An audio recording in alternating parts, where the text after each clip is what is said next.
Hello everyone. तो आज का अपना वीडियो होने वाला है साइंस के जो इम्पोर्टेंट क्वेश्चंस है जो एग्जाम में आ सकते हैं उनसे रिलेटेड।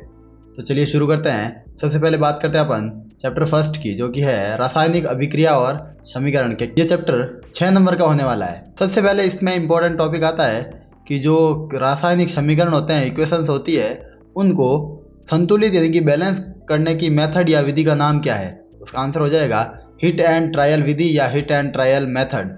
फिर होती है संयोजन और वियोजन, जो अभिक्रियाएं दी हुई है वो दोनों भी इंपॉर्टेंट है। उसके बाद में प्रकाश संश्लेषण या फोटोसिंथेसिस की रिएक्शन। देखिए ये फर्स्ट चैप्टर और फिफ्थ चैप्टर जैव प्रक्रम या लाइफ प्रोसेसेस में भी दी हुई है। वेरी इंपॉर्टेंट अभिक्रिया है प्रकाश संश्लेषण की या फोटोसिंथेसिस की। नेक्स्ट कुछ अभिक्रिया आती है जैसे कि विस्थापन है, ऊष्माक्षेपी, ऊष्माशोषी यानी कि एक्सोथर्मिक और एंडोथर्मिक है, और रेडॉक्स, ये भी इंपॉर्टेंट है, इनसे भी सवाल बन सकता है। फिर लास्ट में दो टॉपिक दे रखे हैं, छोटा सवाल बनेगा संक्षारण और विकृत गंधिता यानी कि कोरोजन एंड रेंसिडिटी। नेक्स्ट अपन बात करते हैं सेकंड चैप्टर की, अम्ल, सार और लवण, एसिड, बेसिस एंड सॉल्ट्स की। ये chapter very important, very easy है, 7 नंबर का चैप्टर है। चलिए तो सबसे पहले तो बात आती है लिटमस। लिटमस ही इंपॉर्टेंट है। लिटमस क्या है, लिटमस कहाँ से मिलता है, आपको ध्यान रखना है। और फिर कुछ जो कृत्रिम सूचक यानी कि जो आर्टिफिशियल इंडिकेटर्स दे रखे हैं उनके एग्जाम्पल्स भी पूछ सकते हैं। फिर है अम्ल और सार के रासायनिक गुणधर्म है, वेरी इजी है, कम से कम एटलीस्ट आपको 4 गुणधर्म तो याद करने ही है। फिर है अम्ल और सार की धातु के साथ अभिक्रिया, और इस सवाल को ऐसे भी पूछ सकता है इसमें कौन सी गैस निकलेगी, तो अपने को याद रखना है हमेशा इसमें हाइड्रोजन गैस निकलती है। फिर नेक्स्ट है उदासीनीकरण या न्यूट्रलाइजेशन अभिक्रिया। फिर है नेक्स्ट एग्जाम्पल्स, तो प्रबल और दुर्बल अम्लों के एग्जाम्पल, स्ट्रॉन्ग और वीक एसिड्स के एग्जाम्पल हो जाएंगे। इसमें देखिए H2SO4, HCl और HNO3 हमेशा प्रबल अम्ल यानी स्ट्रॉन्ग एसिड्स के अंदर आते हैं। फिर नेक्स्ट टॉपिक है इंपॉर्टेंट पीएच स्केल, और पीएच स्केल में पाचन में पीएच यानी कि जो हमारे जो डाइजेस्टिव सिस्टम में पीएच काम आता है, एक तो वो, और एक दंत यानी कि टूथ डिके किस कारण होता है, पीएच के कारण, वो पूछ सकते हैं। फिर है एक क्लोर सार अभिक्रिया जिसमें कि सार बनेगा और क्लोरीन गैस निकलेगी, उसी को अपन कहते हैं क्लोर सार अभिक्रिया, वेरी इंपॉर्टेंट है। नेक्स्ट है विरंजक चूर्ण, और लास्ट वेरी इंपॉर्टेंट है पीओपी या प्लास्टर ऑफ पेरिस। नेक्स्ट बात करते हैं अपन थर्ड चैप्टर की, धातु एवं अधातु, मेटल एंड नॉन मेटल्स। 5 नंबर का चैप्टर होने वाला अपना ये। तो सबसे पहले तो धातु और अधातुओं के गुणधर्म, इसमें भी अपने को कम से कम 4 गुणधर्मों को याद रखना है, और इसमें डायरेक्ट क्वेश्चन पूछ सकता है कि आघात वर्ध्यता या सोनोरस क्या है। नेक्स्ट इन धातुओं के जो हमने एग्जाम्पल्स पढ़े हैं उसमें से कुछ धातुओं के एग्जाम्पल अपवाद है जो कि एक्सेप्शन के रूप में है, जैसे कि कोई जो जैसे पारा है जो लिक्विड फॉर्म में मिलेगी यानी द्रव रूप में मिलेगी रूम टेम्परेचर पे, और सोडियम पोटेशियम जैसी धातुओं को अपन चाकू से काट सकते हैं। वैसे एग्जाम्पल्स में सीधा 1 नंबर का सवाल पूछ सकते हैं। नेक्स्ट है उभयधर्मी ऑक्साइड। फिर इसमें एंड में धातुओं का जो शुद्धिकरण है वहाँ से सीधे सवाल बनेंगे, एक तो कि गैंग क्या है, भर्जन और निस्तापन, वेरी इंपॉर्टेंट है। और फिर एक सिनेबार, सिनेबार होता है HGS यानी कि मर्क्यूरिक सल्फाइड। नेक्स्ट है थर्मिट रिएक्शन, जो रेल की पटरियों में, सीधा सवाल ऐसे भी पूछ सकता है कि रेल की पटरियों को जोड़ने में किस अभिक्रिया का उपयोग किया जाता है, अभिक्रिया लिखिए, अपने को आंसर याद रखना है थर्मिट अभिक्रिया। और एक होता है जो एनोड पंख, एनोड मड। फिर है नेक्स्ट मिश्र धातु या मिश्रातु जिसे हम एलॉयज कहते हैं। फिर लास्ट टॉपिक हो जाएगा इसका संक्षारण से बचाव के उपाय, हर साल पूछा जाता है ये सवाल, संक्षारण से बचाव के उपाय, वेरी इंपॉर्टेंट है। नेक्स्ट है अपना chapter carbon and its compound यानी कार्बन और इसके यौगिक। 8 नंबर का चैप्टर है, बहुत बड़ा चैप्टर है, और लास्ट के जो 4 नंबर के सवाल आते हैं वो एक सवाल इस चैप्टर में से जरूर आएगा। तो सबसे पहले तो कार्बन की संयोजकता ही कितनी है, तो कार्बन की संयोजकता अपने को याद रखनी है +-4। फिर इसमें देखिए बुक में दे रखा है ऑक्सीजन तथा नाइट्रोजन की इलेक्ट्रॉन बिंदु संरचना, उसको एक बार अपने को पढ़ लेना है कि ऑक्सीजन है वो डबल बॉन्ड से जुड़ेगा और नाइट्रोजन है वो ट्रिपल बॉन्ड से जुड़ेगा। फिर है कार्बन के अपर रूप, 3 अपर रूप होते हैं, हम जानते हैं हीरा, ग्रेफाइट और फुलेरिन, एक बार पढ़ लेना इसको। संतृप्त तथा असंतृप्त हाइड्रोकार्बन या कार्बनिक यौगिक और उनकी संरचना और सूत्र, वेरी इंपॉर्टेंट है। एल्केन, एल्कीन और एल्काइन जो होते हैं संतृप्त और असंतृप्त हाइड्रोकार्बन, एक बार उनकी संरचना और सूत्रों को अपने को पढ़ लेना है। नेक्स्ट है बेंजीन की संरचना, बेंजीन की संरचना, बेंजीन का फॉर्मूला, वेरी इंपॉर्टेंट, C6H6 होता है, हम जानते हैं जैसे कि। फिर है IUPAC नामकरण, IUPAC नामकरण से सवाल पक्का बनेगा, आप इसको अच्छे से पढ़िए। देखिए पेपर इस बार जरा बड़ा आने वाला है तो इसको आप जरा ध्यान से पढ़िएगा। नेक्स्ट है ऑक्सीकारक कौन कौन से हैं, ऑक्सीकारक के एग्जाम्पल्स पूछ सकेंगे, ऑक्सीडाइजिंग एजेंट्स। फिर है प्रतिस्थापन अभिक्रिया या सब्स्टिट्यूशन रिएक्शन। फिर है इस चैप्टर का लास्ट टॉपिक साबुन और अपमार्जक क्या है, उनकी जो सूत्र है, उनकी जो स्ट्रक्चर है, और मिसाइल की संरचना। मिसाइल की संरचना वेरी इंपॉर्टेंट है। नेक्स्ट है चैप्टर नंबर 5 जैव प्रक्रम या बायोलॉजिकल प्रोसेसेस, और ये जो अपना चैप्टर है वो 8 नंबर का होने वाला है। बड़ा चैप्टर है काफ़ी, लेकिन इसमें हम इंपॉर्टेंट चीज़ों को ज़्यादा ध्यान देंगे। सबसे पहले तो हमने फर्स्ट चैप्टर में ही बात करी थी कि जो प्रकाश संश्लेषण की अभिक्रिया, लेकिन इस चैप्टर में प्रकाश संश्लेषण में क्या क्या होता है, तो उसकी इसके जो इवेंट्स है, उसकी जो घटनाएं हैं, प्रकाश संश्लेषण की घटनाएं और इवेंट्स है, वहाँ से भी सवाल बन सकता है। तो प्रकाश संश्लेषण की अभिक्रिया और उसमें होने वाले इवेंट्स या घटनाएं। फिर है रंध्र की संरचना और कार्य। पादप में जो रंध्र मिलते हैं यानी कि स्टोमेटा मिलते हैं, उनकी स्ट्रक्चर और फंक्शंस इंपॉर्टेंट है। फिर है स्वपोषी और विषमपोषी पोषण, सीधी डेफिनेशन पूछ लेंगे और इनके एग्जाम्पल्स याद रखने हैं। फिर है अमीबा में पोषण। अमीबा में पोषण है वो किस प्रकार से होता है। नेक्स्ट है पाचक एंजाइम्स। जो पाचक एंजाइम्स है वो कौन कौन से हैं, प्रोटीन के लिए, लिपिड के लिए अलग अलग होते हैं, वो अपने को एग्जाम्पल याद रखने हैं। नेक्स्ट है छोटी आंत में अवशोषण। छोटी आंत में अवशोषण के लिए कौन सी संरचना काम आती है, किस प्रकार अवशोषण होता है, किस किस का अवशोषण होता है, ये सब अपने को पढ़ना है। फिर है नेक्स्ट ग्लूकोज का विखंडन। तो ग्लूकोज का विखंडन किस प्रकार होता है, और स्पेशली अपने को याद रखना है कि हमारी जो पेशियाँ, हमारी जो मसल्स है, उसमें किस प्रकार से होगा और कैसे लैक्टिक एसिड बनेगा, अपने को ध्यान रखना है। नेक्स्ट है श्वसन तंत्र का डायग्राम। चित्र अगर इस चैप्टर से आता है तो श्वसन तंत्र का आ सकता है, और उसमें कार्य, तो अपने को उसके श्वसन तंत्र के भाग और सारे कार्यों को एक बार अच्छे से पढ़ लेना है। फिर है रक्त परिसंचरण का चित्र। देखिए डायग्राम्स आपको जो भी पूछे जाते हैं, आप एक बार बुक के डायग्राम को जरूर महत्व दें और बुक के ही डायग्राम पढ़ें। नेक्स्ट है रक्त कोशिकाएं, आरबीसी, डब्ल्यूबीसी और प्लेटलेट्स अच्छे से पढ़ लेना है, इनके फंक्शन क्या काम करती है, वेरी इंपॉर्टेंट है। नेक्स्ट है पादप में संवहन और परिवहन ऊतक। तो जो कंडक्शन और ट्रांसपोर्ट टिश्यू है प्लांट्स में, जो कि होते हैं जाइलम और फ्लोएम, और हम जानते हैं जाइलम है वो वाटर है और मतलब मिनरल्स यानी जल और खनिज लवणों का परिवहन करता है, और जो फ्लोएम है वो फूड यानी कि भोज्य पदार्थों का परिवहन करता है। नेक्स्ट है नेफ्रॉन या वृकाणु की संरचना। आगे हम बात करते हैं chapter number 6 control and coordination. ये चैप्टर 6 नंबर का है।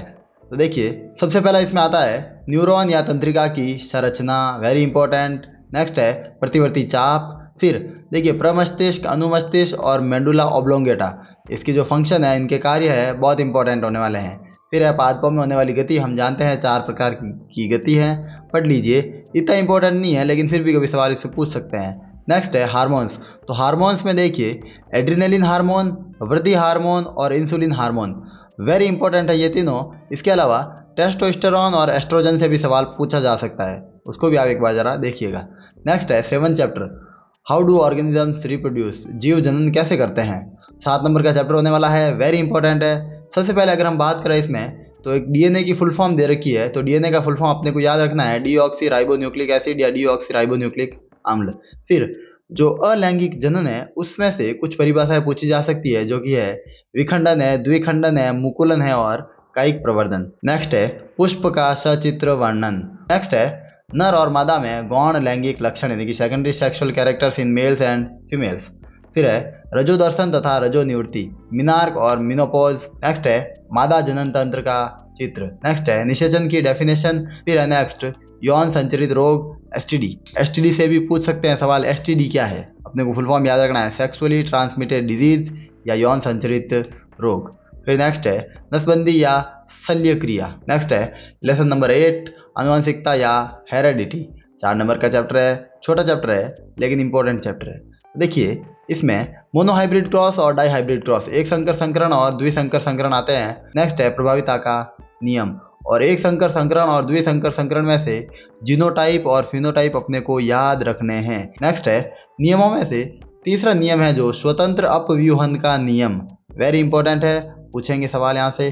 फिर है इस चैप्टर में से मानव में लिंग निर्धारण। लिंग निर्धारण जो दे रखा है XX और XY से जो आगे नेक्स्ट बेबी बनेगा उसके बारे में पूछ सकते हैं। फिर बात करते हैं अपन लेसन नंबर 9 की, प्रकाश का परावर्तन और अपवर्तन, वेरी इंपॉर्टेंट, बहुत बड़ा चैप्टर है, 8 नंबर का चैप्टर होने वाला है।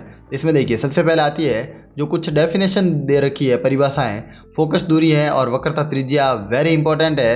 और इसमें से जो इन दोनों में संबंध है R = 2F जो होता है, R = 2F, वो बहुत ही इंपॉर्टेंट है, अच्छे से आपको पढ़ना है। नेक्स्ट है अवतल तथा उत्तल दर्पणों की उपयोग में देखिए अपन को इस तरीके से पूछ सकते हैं कि गाड़ी की हेडलाइट में कौन से दर्पण का उपयोग होता है, तो अपने को याद रखना है अवतल दर्पण। नेक्स्ट है अवतल दर्पण से बनने वाले प्रतिबिंब। तो जो प्रतिबिंब हमने बनाए थे इम्पोर्टेंट है, और जिसमें सबसे पहला प्रतिबिंब है कि जो बिंब है वो सी से परे होगा वो, और नेक्स्ट है जो बिंब है जब सी और एफ के बीच होगा। ये दोनों इम्पोर्टेंट है। नेक्स्ट आती है डेफिनेशन आवर्धनता या मैग्निफिकेशन की। फिर है परावर्तन और अपवर्तन के नियम। और अगर हम बात करें उत्तल लेंस के प्रतिबिंब, देखिए दर्पण में अवतल दर्पण के प्रतिबिंब इम्पोर्टेंट है और लेंस में उत्तल लेंस के प्रतिबिंब इम्पोर्टेंट है। और कौन कौन से है मैं आपको बता देता हूँ। सबसे पहला जब बिंब है वो F1 से परे होगा, 2F1 से परे होगा, और जब बिंब F1 तथा 2F1 के बीच होगा, और जब बिंब 2F1 पर होगा। नेक्स्ट है दर्पण सूत्र और लेंस सूत्र। फिर है लेंस की क्षमता, और एक डेफिनेशन पूछ सकते हैं एक डाईऑप्टर की परिभाषा। नेक्स्ट है 10वां part lesson number 10 human eye and the colourful world. 4 नंबर का चैप्टर है। सबसे पहले इसमें से नेत्र का डायग्राम, नेत्र यानी कि ह्यूमन आई की जो फोटो है वो पूछेंगे। फिर है डेफिनेशन की बात करें इसमें से तो कॉर्निया, रेटिना और आइरिस, इन तीनों में से किसी के बारे में पूछ सकते हैं, तो वेरी इंपॉर्टेंट है, अच्छे से पढ़ना है।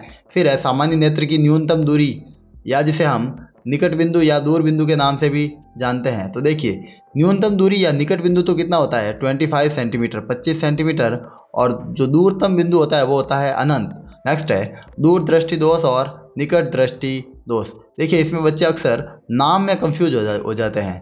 तो देखिए दूर दृष्टि दोष में दूर की चीज़ें तो इजीली दिखेगी, आसानी से दिखेगी, लेकिन निकट की नहीं देख पाएगा। और निकट दृष्टि दोष में निकट की चीज़ें आराम से दिखेगी लेकिन दूर की चीज़ें नहीं देख पाएगा। फिर एक डेफिनेशन है विचलन कोण की। फिर है जो प्रिज्म में दे रखा है। फिर है श्वेत प्रकाश का स्पेक्ट्रम। तो श्वेत प्रकाश का स्पेक्ट्रम कैसे बनेगा, उसमें से कितने रंग होते हैं, जो 7 रंग होते हैं, वही अपने को आंसर में लिख देना है। नेक्स्ट है अग्रिम सूर्योदय तथा विलंबित सूर्यास्त। नेक्स्ट है अपना चैप्टर नंबर 11। ये चैप्टर इंपॉर्टेंट है, 7 नंबर का चैप्टर होने वाला है। चलिए इसके बारे में बात करते हैं। सबसे पहला है डेफिनेशन दे रखी है धारा और आवेश की। तो देखिए धारा और आवेश के जो सूत्र हैं और उनके जो मात्रक है बहुत इंपॉर्टेंट है। नेक्स्ट है विभवांतर, विभवांतर की परिभाषा इंपॉर्टेंट है। फिर कुछ प्रतीक चिन्ह दे रखे हैं, तो प्रतीक चिन्ह देखिए कौन कौन से इंपॉर्टेंट है। सेल है, बैटरी है और स्विच। स्विच में खुला और बंद दोनों ही आपको एक बार पढ़ लेने हैं। और फिर नेक्स्ट है प्रतिरोध, तो प्रतिरोध का प्रतीक चिन्ह। नेक्स्ट है ओम का नियम, ओम का नियम वेरी इंपॉर्टेंट, हर साल सवाल आता ही है। नेक्स्ट है विद्युत प्रतिरोधकता, रो, जिसे हम रो के नाम से जानते हैं, और रो बराबर RA/L होता है, अपने को याद रखना है इसको। फिर है श्रेणी क्रम और समांतर क्रम के संयोजन के चित्र और इनके आंकिक प्रश्न। नेक्स्ट है विद्युत धारा का तापीय प्रभाव या जूल का तापीय नियम। और लास्ट टॉपिक है इसका शक्ति, शक्ति वेरी इंपॉर्टेंट है। नेक्स्ट है 12वां चैप्टर धारा का चुंबकीय प्रभाव, 6 नंबर का चैप्टर है। सबसे पहला सवाल बनता है चुंबकीय क्षेत्र रेखाओं के गुण। फिर है दक्षिण हस्त अंगुष्ठ नियम, तो जो राइट हैंड का जो थंब रूल है उसको याद रखना है। और फिर जो चुंबकीय क्षेत्र की अगर हम बात करें तो उसमें मोस्ट इंपॉर्टेंट है सोलेनॉइड या परिनलिका में चुंबकीय क्षेत्र। फिर है फ्लेमिंग का वाम हस्त नियम। फिर एमआरआई की फुल फॉर्म दे रखी है, क्योंकि एमआरआई एक जो जांच करने की टेक्निक होती है हॉस्पिटल्स में, उसकी फुल फॉर्म है मैग्नेटिक रेजोनेंस इमेजिंग, चुंबकीय अनुनादी विचित्रण। फिर है घरेलू विद्युत परिपथ का संयोजन क्रम, घरेलू, और फिर इन तारों की विशेषता, इसमें कितने प्रकार के तार हैं। लास्ट इंपॉर्टेंट टॉपिक है इसका लघुपथन या शॉर्ट सर्किट। फिर है लास्ट चैप्टर आता है अपना चैप्टर नंबर 13 आवर एनवायरनमेंट या हमारा पर्यावरण। 5 नंबर का चैप्टर है वेरी इजी, और इसमें सबसे पहले टॉपिक है अपने उत्पादक और उपभोक्ता क्या होते हैं। फिर है नेक्स्ट पारितंत्र या इकोसिस्टम। फिर है खाद्य श्रृंखला और खाद्य जाल में अंतर। फिर वेरी इंपॉर्टेंट है ऊर्जा प्रवाह आरेख, तो ऊर्जा है वो किस दिशा से किस दिशा में जाती है, अपने को ध्यान रखना है। नेक्स्ट अपना टॉपिक होने वाला है पराबैंगनी किरणें या यूवी किरणें और CFC की फुल फॉर्म। फिर है लास्ट टॉपिक जैव निम्नीकरणीय तथा अजैव निम्नीकरणीय पदार्थ। Okay, thank you.